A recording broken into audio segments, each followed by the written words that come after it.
Vamos a compartir y a invitar al escenario a nuestra próxima speaker, tan hermosa ella, tan talentosa y que siempre nos motiva y nos da mucha energía.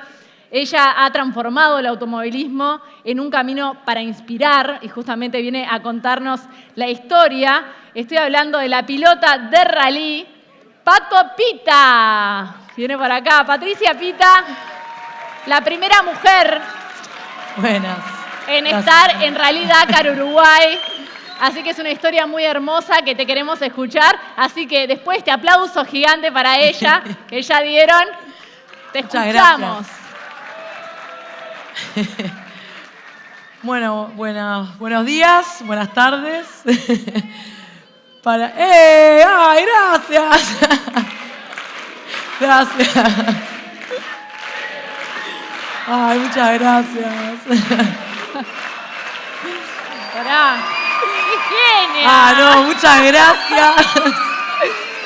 Me hicieron emocionar ya. Hoy más temprano recordábamos que era el cumpleaños de Patricia Pita y me decía que fue ayer. ¿Qué hiciste ayer, Patricia? Comí un asado, estuve con familia. En familia, pero hoy tempranito me vine para compartir con todos ustedes. Fue ayer, pero re lindo entonces el saludo de cumpleaños. Obvio. Bueno, buenos días. Muchas gracias por ese saludo. La verdad que me encantó. Hoy les vengo a contar un poco de mi historia. No sé ahí va. Hoy les vengo a contar acerca de mi historia. ¿Valen qué? Voy a ir para atrás. Ahí va. ¿Valen? Es para allá, perdón. A ver, porque empezó como más adelante. A ver si me ayudan acá. Tiki, tiki, tiki. Ahí vamos, Ahora sí. Bueno, mi historia es una historia de muchos sueños, pero también de muchos momentos difíciles. Y ustedes que están en un momento en el que están creciendo, en el que están por emprender, quiero que escuchen bien porque siento que hay muchas cosas que transité que ustedes o las van a transitar o ya las transitaron y espero que les guste. Yo les quiero contar primero cómo es el deporte que practico. Un poco tarde acá. Esto es rally. A ver si se puede poner sonido. Vamos que te fuiste ahí. Sí, así se vive dentro de un auto de rally. Dejas camino. Sí, allá. Dejas camino. Antes de la goma, frenando. Nosotros vamos con copiloto, que nos va cantando la hoja de ruta, que son las indicaciones que nos permiten ir lo más rápido posible. El rally es velocidad pura. Esto es adentro de un auto donde se corre el Dakar, el cross country, que como ven es muy distinto ya de por sí el terreno. Es otra disciplina. O sea, yo me he dedicado a dos disciplinas, rally y cross country. Que bueno, como pueden ver, corremos en lugares increíbles, porque son muy inhóspitos y muy locos también. Y me ha pasado a veces estar en lugares y decir, ¿cómo puede ser que esté en un auto andando por acá? Pero bueno, estas son mis dos pasiones, mis dos principales pasiones en la vida. Y son los dos deportes de alto riesgo. Yo tuve muchos sueños en mi vida, la gran mayoría vinculados con el automovilismo, pero hubo un sueño en particular que fue correr el Dakar, que para mí fue lo máximo que me pasó en la vida y logré correrlo 2 veces. Primero en el 2023, que me fue relativamente bien, ahora después les estaré contando, y en el 2024 me llega una propuesta que para mí era mucho más que un sueño a cumplir. Era esos sueños que te imaginás que si te llegan te van a llegar mucho más adelante en tu carrera. Era una locura, era ir a correr el Dakar en un equipo con una estructura casi profesional. Tenía de compañera de equipo a una mujer que ha sido mi ídola de toda la vida, que es Laia Sanz, que es una española que corrió 15 veces el Dakar, 10 años en moto. Era toda una locura, de verdad. Y me habían llamado a mí para formar parte de esta escudería. Y ese sueño, que lo cumplí, que me llevó muchísimas horas de trabajo, empezó así. El primer día, etapa 1 del Dakar 2024, después de 365 días de prácticamente no dormir, de pasar mucho estrés, muchos nervios, sufrir un montón para poder estar ahí, empezó así. Y ustedes seguramente miren eso y deben pensar, el peor momento de su vida, esto debe ser un garrón, fracaso. Bueno, déjenme decirles que esta historia está llena de esto. Esto fue uno más. Porque cuando uno lucha por lo que sueña y cuando hace algo con mucho amor, estas cosas son parte del camino. Mi sueño siempre fue correr rally. Mi papá era piloto, yo lo acompañé desde muy chiquita, como pueden ver en las fotos. Pero claro, yo le decía a mi papá, yo quiero subirme un karting, quiero correr. Y de cierta manera esa posibilidad se fue retrasando y no llegaba. ¿Por qué no llegaba? El rally es uno de los pocos deportes en el mundo donde hombres y mujeres competimos a la par. Y es un deporte que es históricamente masculino. En Uruguay no habían mujeres que fueran pilotos de rally. Entonces, para mi papá, que es de otra generación, que este era su deporte, ver a su hija corriendo ahí, en ese ambiente, era algo muy difícil para él. ¿Alguien sabe a qué edad empecé a correr? ¿Por acá? ¿Alguien estudió? No. Bueno, les voy a contar. No empecé ni a los 10, ni a los 15, ni a los 18, ni a los 20, ni a los 22. Arranqué con 24 años, sin tener ningún tipo de experiencia previa en nada que tuviera que ver con automovilismo. Sí, manejaba, pero nada que tenga, no tuve base en el karting, que por ejemplo es algo que es habitual en este deporte. También las mujeres en este deporte tenemos como esta desventaja que generalmente empezamos mucho más tarde. Pero bueno, yo pude arrancar con 24 años. Después de que pasó un montón de cosas en la vida, yo hice otros deportes, fui atleta, terminé el liceo, me vine a estudiar a Montevideo, me fui a vivir a España porque quería conocer el mundo y cuando volví, ahí le dije a mi papá, ya está. Él siempre esperó como que se me pasara, ¿vieron? En algún momento se le va a pasar, pero no se me pasó nunca. Y ahí mi tío me da el primer auto con el que yo puedo empezar a competir. Esto fue en el año 2012. Manda ese auto al taller de mi papá, que mi papá es mecánico también, lo empiezan a armar y en la primera fecha eran Pando. El día viernes nosotros ya teníamos que estar ahí compitiendo y el jueves a las 10:30 de la noche mi papá termina de arreglar el auto y me dice, anda a probarlo. Ustedes imagínense que yo desde chiquita de verdad lo que más quería en el mundo era poder subirme un auto de carrera. Yo le veía a mi papá con esa adrenalina que me transmitía, esa pasión. Yo quería ser como él, quería sentir eso. Imagínense todo el tiempo que tuve que esperar y ese día cuando mi papá me dice anda a probar el auto que quedó listo, salgo y me pongo a llorar porque digo no puedo creer, al fin voy a cumplir mi sueño. ¿Y saben lo que pasó? Explotó el auto. Se rompió. O sea que la primera carrera que iba a correr tampoco la pude correr. Ahí, igual por suerte, pasaron los meses, arreglamos el auto, empiezo a correr en el Rally Nacional. Y empecé a encontrarme con un montón de otras cosas. Yo siempre pensé que mi barrera más grande, ¿no? Ese obstáculo que había tenido toda la vida era poder empezar a correr. Y cuando comencé, después me empecé a dar cuenta, y esto se los digo ya con perspectiva, que hace casi 14 años que corro, que lo más difícil no es empezar, lo más difícil es seguir. Lo más difícil es, a pesar de todas las cosas que nos van pasando, aprender a levantarnos y seguir adelante. Y eso de verdad fue muy difícil para mí, porque, a ver, yo era una chiquilina que estaba cumpliendo un sueño, que tenía una pasión gigante. Desde el momento uno que me senté en esa butaca dije, esto es lo que amo, yo quiero estar arriba de un auto para siempre. Pero ¿qué pasó? Un deporte que es históricamente masculino, donde fui la primera mujer en subirme a manejar, donde competimos contra hombres, empecé a encontrarme con muchísimos prejuicios. Que era la nena que venía a jugar, soy rubia, las mujeres no pueden manejar bien, anda a lavar los platos, ¿no? Todas esas cosas que los vemos también en la calle todo el tiempo. Pero imagínense que acá nosotros competimos además. Y todo eso a mí me empezó a hacer muy mal. ¿Por qué? Porque no entendía por qué mi pasión no podía valer lo mismo que la de cualquier otro piloto, por qué mi esfuerzo siempre tenía que ser 10 veces más. Yo siempre tuve que demostrar mucho más que los demás de que yo podía estar ahí. Después de estar compitiendo 2 años en Uruguay, como yo no tuve esa base que les contaba, ¿no? De aprender en karting y demás, mi razonamiento fue el siguiente, y escúchenlo porque es muy importante ustedes que van a emprender. ¿Qué puedo hacer para acelerar mi proceso de aprendizaje? Saltearlo no lo podemos saltear, pero para acelerarlo dije, tengo que ir a un lugar donde sea todo muy difícil, donde sé que me van a ganar, donde sé que voy a ir a correr en caminos de montaña con distintos tipos de suelo, con pilotos que son muy, muy buenos y donde sé que voy a perder mucho, porque ahí es donde voy a crecer más.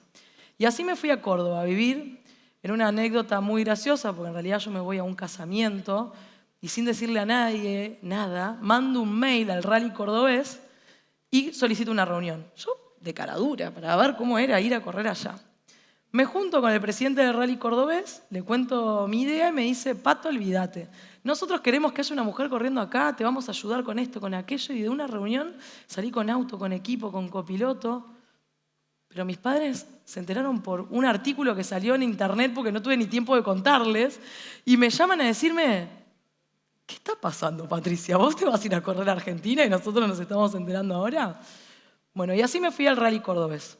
Viví como 5 meses en un hostel de un amigo uruguayo que me dejaba quedarme ahí. Salí absolutamente todas las mañanas con una carpeta hecha por mí, impresa en un ciber, a la zona donde vendían artículos y cosas que tenían que ver con el automovilismo, los autos, el mundo motor, a presentarme y decir, hola, mi nombre es Patricia Pita, soy piloto de rally, me mudo a Córdoba porque quiero correr rally acá y estoy buscando sponsor. Imagínense, nada que ver, claro. Y la gente me decía, pero, ¿qué haces acá? Mirá que vos tenés que tener mucha pasión para estar haciendo lo que haces. Y así empecé a correr en el Rally Cordobés. Del Rally Cordobés pasé al Rally Argentino. En el Rally Argentino pasé de correr en autos chicos a autos más grandes. Pero ahí en el medio pasó algo que a mí me marcó básicamente que gran parte de mi vida. En esa primer carrera que yo me voy a competir a Córdoba, cometo un error en un trámite burocrático, por decirlo de una manera, para emitir mi licencia de conducir y se me sanciona. Por 6 meses yo no podía competir en ninguna parte del mundo arriba de ningún auto. Eso para mí fue como que me hubieran cortado las piernas, porque para mí correr en Córdoba era como estar corriendo en el Rally Mundial en Europa. Era un sueño hecho realidad. ¿Y qué me pasó en ese momento? Me empecé a deprimir. Después también me enteré, ¿no? Estoy tratando de hacerlo corto porque tenemos media hora nada más.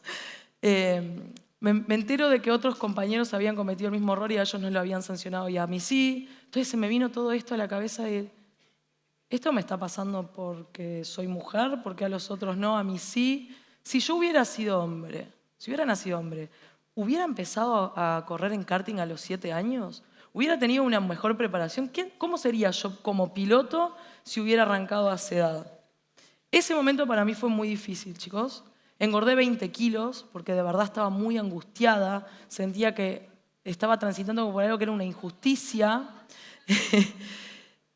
Y en ese momento apareció una persona que es muy importante y es muy importante los entornos que nosotros tenemos y las personas que elegimos para tener al lado, que fue mi mamá. Ahí mi mamá me fue a visitar a Córdoba y me dijo, Pato, vos tenés 2 opciones hoy. A vos te pusieron una piedra enorme en tu camino. Vos sos la que elige si te querés sentar arriba de la piedra y dejás ir tus sueños, o buscamos la manera de transformar todo esto en tu motivación, en tu impulso para que puedas salir adelante. Al otro día fui a un psicólogo deportivo, a un gimnasio, a un nutricionista y volví a correr rally. Y me empezó a ir súper bien, no saben lo bien, fue el mejor año. Esto fue en el 2015. En el 2016 vuelvo a correr por primera vez a Uruguay y me encuentro con esto. Yo estuve tantos años enfocada en demostrar que una mujer podía correr rally que no me había dado cuenta que por el simple hecho de que una mujer hiciera lo que yo estaba haciendo, estaba generando esto. Que muchas niñas y adolescentes venían a decirme que ellas querían correr rally. Yo no tuve una ídola mujer, no tuve una referente, mis ídolos fueron todos hombres. Y eso se convirtió en una motivación completamente diferente para mi carrera deportiva. Después de unos cuantos años corriendo en Argentina, donde tuve que dejar de correr porque me quedé sin dinero, sin presupuestos, después vuelvo a correr en la pandemia, que fue el rally el primer deporte, ahí dije, bueno, como yo hice mi carrera en Argentina, mi crecimiento profesional allá, yo quiero venir a Uruguay y plasmar todo lo que aprendí y voy a salir a buscar un campeonato. Me compro un auto, un 4K parecido a este, que está acá en el video, en cuotas, consigo un buen copiloto. Tenía todo armado para que se me dé en el 2021 salir a buscar un campeonato en Uruguay. ¿Saben qué me pasó? Se me rompió el auto en casi todas las fechas. Pero esas cosas insólitas que vos decís, ¿cómo puede ser que se está rompiendo esto? Bueno, eso se me rompía. Se fundió el motor, perdió el agua del radiador, se salían las cosas. Era todo increíble. Y en un momento yo agarré y dije, termino el año y me retiro. Ya está, me cansé del rally. Estamos hablando que acá ya estábamos en el 2021 y yo arranqué en el 2012, ¿no? Con todos estos de tropezones y caídas y que siempre que intentaba lograr algo pasaba a X cosa o me quedaba sin dinero, tenía la sanción o se nos rompía el auto.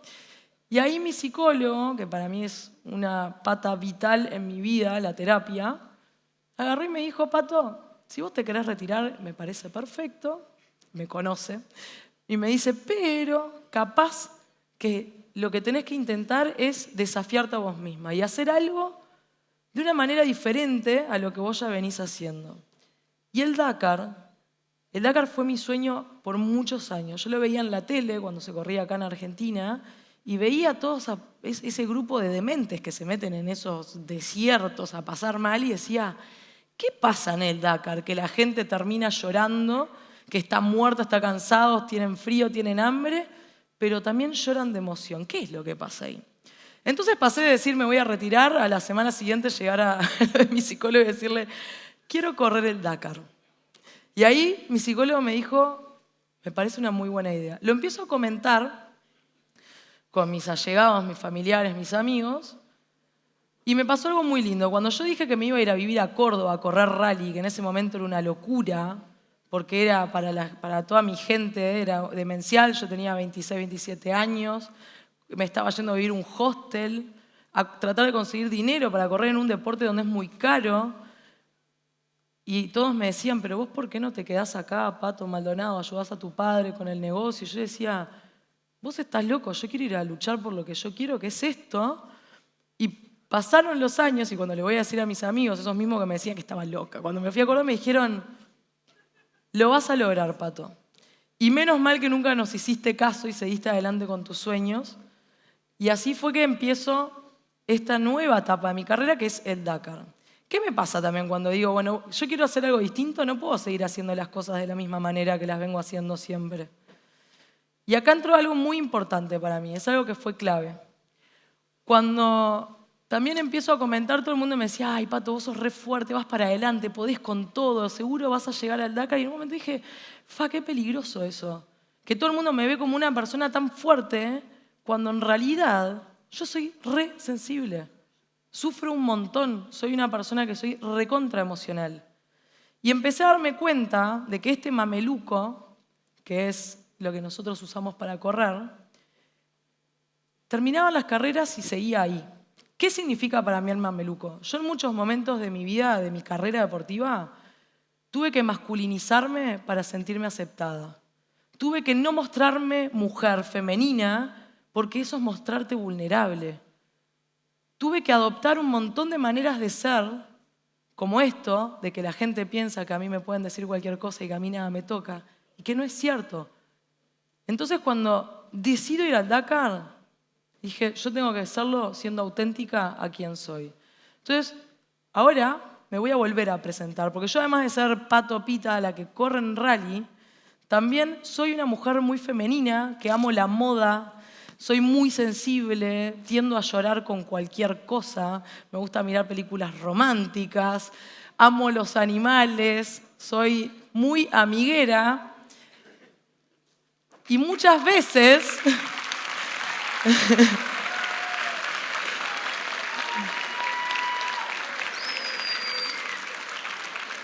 y antes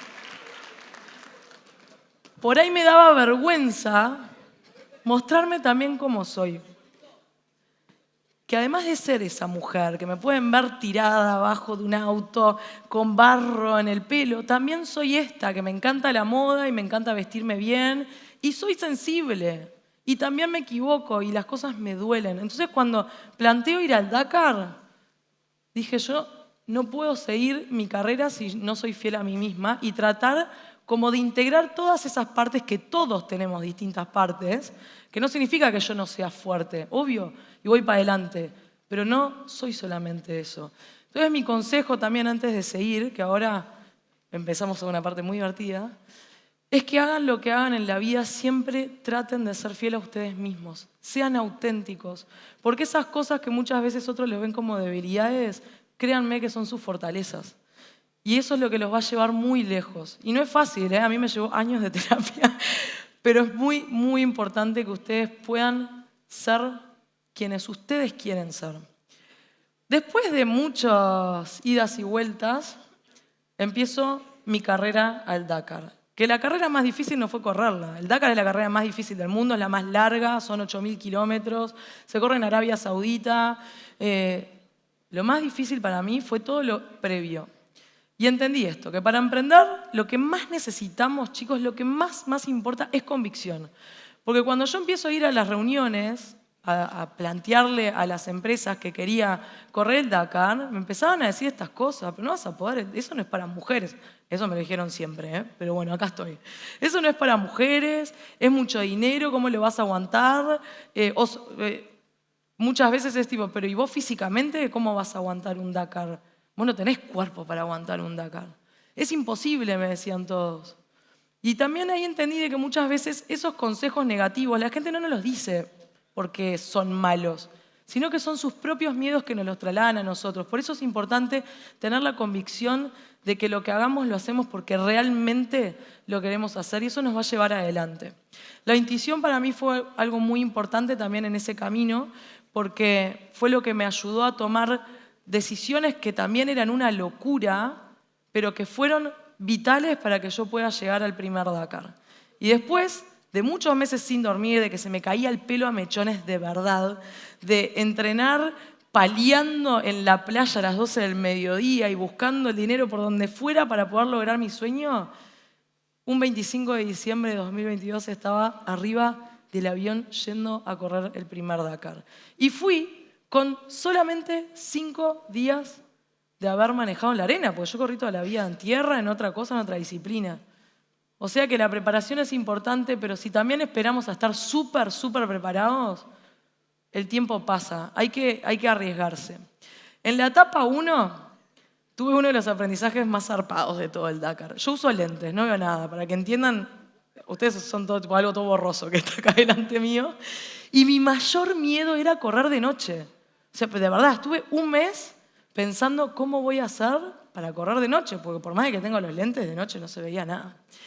En el primer día, a las 5 de la tarde, de repente nos habíamos enterrado, bajamos, empezamos a sacar la arena abajo del auto, tratar de salir, y cuando levanto la vista estaba el sol rojo que se escondía y le digo a Rubencito, mi copiloto, ¿cuántos kilómetros quedan? 120.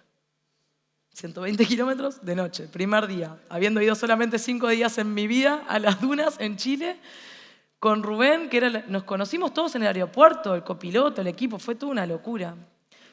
Nos pasó de todo esa noche, chicos, pero de todo. Nos perdimos, casi nos caemos de una duna, se nos rompía el auto. En un momento yo pensé que éramos los últimos del Dakar porque ya no venía nadie, pero no, por suerte no. Pero lo logramos terminar. Salimos como a las 12 de la noche de adentro de esa etapa y ese día entendí que no hay ningún desafío que nosotros no podamos superar. Muchas veces nosotros mismos nos imponemos como nuestras condiciones. Yo no voy a poder con esto, yo no soy bueno en matemáticas, yo no soy bueno en marketing. De verdad que muchas veces está todo acá, las trabas. En la etapa 2, yo ahora les voy a ir contando como estos aprendizajes que para mí fueron increíbles del Dakar, porque el Dakar es la vida misma resumida en 15 días. En la etapa 2, nosotros salimos y el auto empezó a fallar. Pero no había empezado a fallar en la etapa 2, ya había fallado en la etapa 1. O sea que no lo habían arreglado. Entonces imagínense, las etapas en el Dakar son de 400 kilómetros, más los tramos de enlace. Nosotros estamos 12 horas por día arriba de un auto. O sea, de verdad es muy desgastante, es muy peligroso. Y yo, voy a decir una mala palabra, puteé toda la etapa. Ay, 5 minutos nada más. Bueno, tengo que empezar a pasar rápido. No saben lo que fue porque, claro, no podíamos manejar, no podíamos superar las etapas, pero cuando llegué a la asistencia y voy a hablar con el mecánico, yo voy y le digo, imagínense la diferencia, ¿no? Si yo me bajo y le empiezo a decir, no, ¿cómo no me arreglaste este auto que casi me mato, que no sé qué? a la diferencia de decirle, ¿cómo fue la etapa? Muy bien, Martín, pero te pido por favor que para mañana quede arreglado porque si no, nosotros nos vamos a matar. La comunicación, chicos, es clave y no es solamente lo que decimos, sino es cómo lo decimos. En la etapa 3, uy, se me fue mal, tiqui, tiqui. ¿Les está gustando la charla o están aburridos? Lo que yo no encaro es con esto. Paren porque se me fue re para atrás. Pim, pim, pim.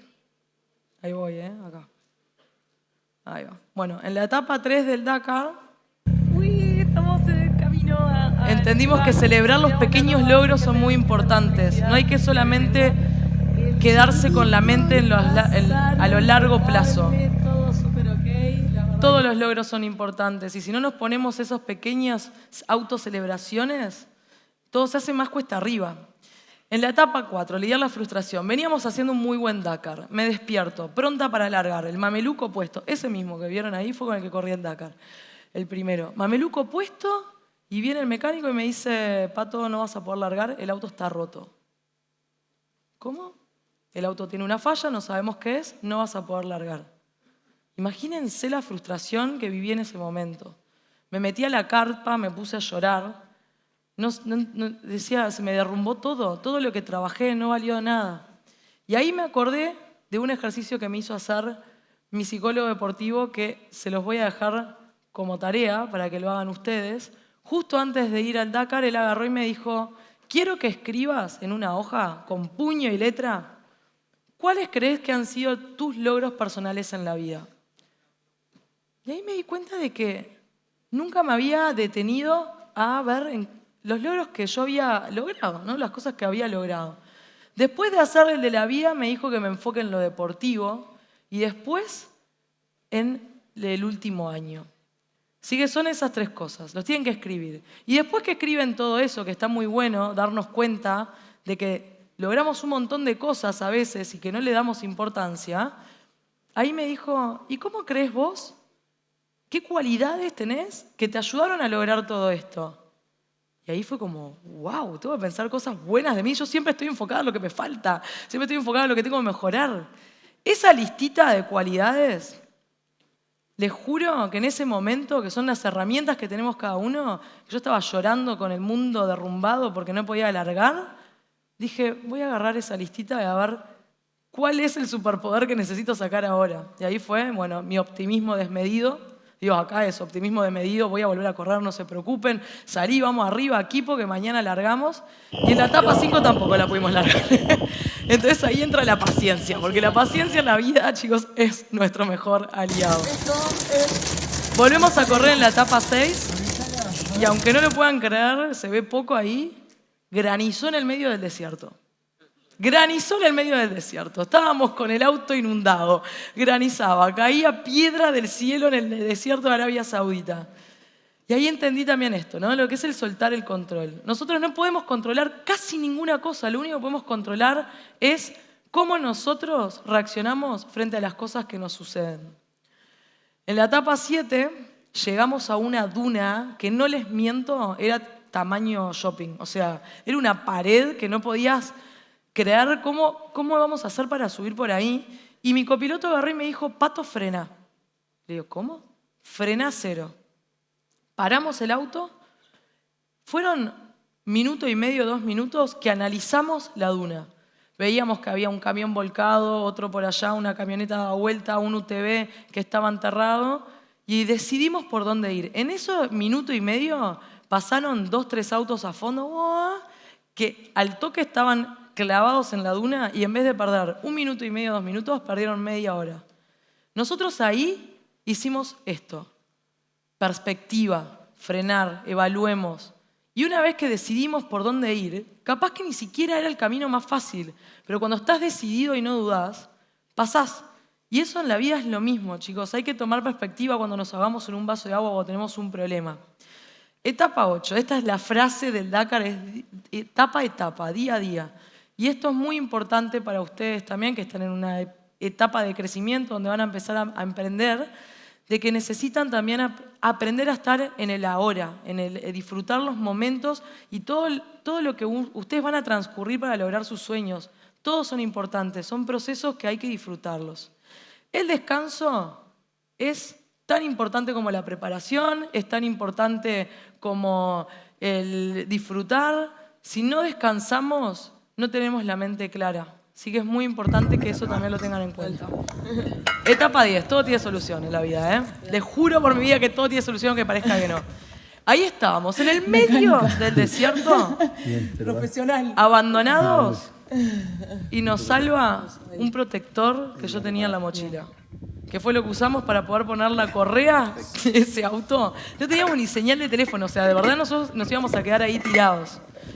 A veces tardamos más, a veces tardamos menos, pero las soluciones, chicos, siempre aparecen. Etapa 11, el humor.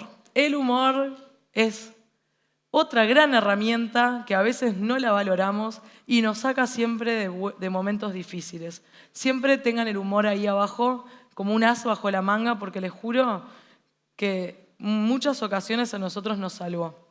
En la etapa 12, ay, ya se me empezó a ir de nuevo, ya estoy por terminar, ¿eh? En la etapa 12, nada es casualidad. Cuando yo voy a entrenar a Chile, con un copiloto chileno que fue el que me enseñó, él me iba hablando de las cosas que me podían llegar a pasar en el Dakar. Yo fui en agosto y el Dakar fue en enero, o sea, imagínense todo el tiempo que pasó. Y él me había contado que si alguna vez yo me caía en un embudo, son como unos pozos así, que se arman en los picos de las dunas, yo tenía que hacer como... ¿Vieron el circo de los que hacen la rueda, la moto con la rueda? ¿Cómo era la rueda del fuego? ¿Cómo era? ¿Se acuerdan? Que se metían en una moto y le daban a una rueda de metal. Me dice, vos tenés que hacer lo mismo. En el Dakar nos pasó. Me caí en un hoyo de esos de 4 metros. Nosotros no teníamos asistencia en carrera, nada. O sea, teníamos que salir solos de ahí. Y me acordé de eso y lo saqué. Después de intentar un buen rato igual, pero lo pude sacar. ¿Por qué? Porque presté atención a lo que me había dicho ese copiloto 5 meses antes. Bueno, disfrutar obviamente, que si no disfrutamos de todo lo que nos pasa no podemos avanzar. Y de a poco, sin darnos cuenta, ante todos estos millones de problemas, llegamos a la última etapa del Dakar. Y mucha gente, a lo largo de todos estos días, abandonaba. Mucha gente se rendía. Para mí eso nunca fue una opción. Apretar el botón rojo que tenemos en el auto, que es el de abandonar, nunca fue opción, chicos. Y miren que pasé miedo, pasé pánico, estuvimos perdidos en el medio de la noche sin tener ningún tipo de comunicación. Rendirse no es opción cuando nosotros hacemos lo que amamos. Por eso es muy importante que ustedes se dediquen a algo que los haga felices. Y bueno, y lo logramos y sin darnos cuenta, ¿no? Todo esto que les venía diciendo. Y cuando llego al hotel y agarro el teléfono y empiezo a ver los mensajes de la gente, me empezó a venir una felicidad. ¿Y saben qué me pasó en ese momento exacto? ¿Se acuerdan que les conté esa sanción que a mí me hizo muy mal, que estuve deprimida? Bueno, les agradecí tanto a las personas que me hicieron pasar por ese momento, pero tanto, porque eso a mí me hizo fuerte. Hizo que pueda llegar a ir a un Dakar y estar ahí, que a mí no se me ocurra apretar el botón rojo. Y después entendí también de que todo lo que termina valiendo la pena no son las metas, chicos. Mi meta era el Dakar y yo terminé el Dakar y ya está, la meta ya se corrió, ya era el otro Dakar. Entonces, ¿qué queda de todo esto? Es lo que vamos aprendiendo en el camino. Eso es lo más importante. ¿Cómo empezó la charla? Este era el sueño, ¿no? Miren lo que era ese auto. Ya termino, ¿eh? Cuando me llaman, digo, ¿por qué me están llamando a mí? Esto es una locura. Tipo, hay tantos pilotos en el mundo, me están llamando a mí. Hay que trabajar en la autoestima. No importa la edad que tengamos, siempre hay que trabajar en la autoestima y mucho. Pero la realidad es que, bueno, ahí tuve que empezar de nuevo este camino al Dakar, empezar a pedir ayuda, que eso es muy importante. Hay que hablarle a la gente de nuestros proyectos. Eso de no cuentes porque te van a tirar mala onda. Si yo no hubiera hablado con absolutamente todas las personas que se me cruzaron en esos años, yo no llegaba al Dakar. Y me ayudaron personas que ni conocía. Es muy importante aprender a armar equipos y a decir lo que queremos. Y bueno, y así llegué a este proyecto. Imagínense lo que era esto para mí. Fuimos a grabar esto a Marruecos, o sea, una locura. and is greener. Esta era la presentación del equipo para el Dakar A 2024. sustainable movement thought by some Un proyecto and sostenible executed porque by íbamos others. con un combustible que era sintético. A new form of Primer equipo mobility con 2 mujeres pushed by a pilotos al myriad mando of de 2 actors, autos. united by a Una common locura. destination. A legacy without a trace or footprint. A dream without borders, wilder than our own imagination. A movement born from necessity, but fueled by passion.